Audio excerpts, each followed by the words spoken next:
উত্তরপ্রদেশের গোরখপুর এইমসের সামনে একজন মহিলা রেসিডেন্টকে যেভাবে তার শ্লীলতাহানি হয়েছে, আমরা ধিক্কার জানাচ্ছি যোগীজির উত্তরপ্রদেশকে, যেখানে আইন শৃঙ্খলা বলে কিছু নেই আর মহিলার সুরক্ষা একবারে তলানিতে গিয়ে ঠেকেছে। কলকাতায় কিছু হলে বা আমাদের রাজ্যে কিছু হলে আপনারা ঝাঁপিয়ে পড়েন, স্লোগান দেন, মাননীয় মুখ্যমন্ত্রী মমতা বন্দ্যোপাধ্যায়ের আপনারা রেজিগনেশন ডিমান্ড করেন, কিন্তু নিজেদের বেলায় এত চুপ কেন?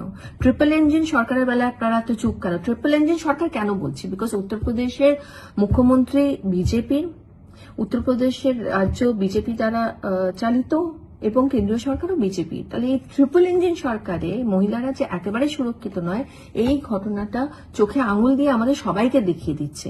আর বাস্তবে তো তাই। আসাম বলুন, মণিপুর বলুন, রাজস্থান, বিহার, উত্তরপ্রদেশ, হরিয়ানা, মধ্যপ্রদেশ, ছত্তিশগড়, মহারাষ্ট্র, কোথায় মহিলারা সুরক্ষিত আপনাদের বিজেপি শাসিত রাজ্যগুলিতে? আর আপনারা আমাদের বাংলাতে এসে আপনারা বড় বড় কথা বলেন। রেখাজি এসে কি বলে গেছেন? রেখাজি, আপনার কি রায়? এই যে উত্তরপ্রদেশের ঘটনাটা ঘটেছে, আপনি কি বলবেন এতে? আপনি এত নীরব কেন? ন্যাশনাল উইমেন্স কমিশন এত নীরব কেন?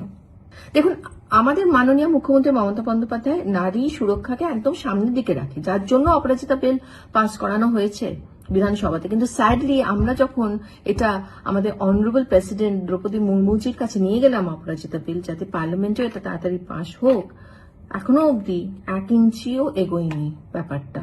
আমরা কি চাইছি?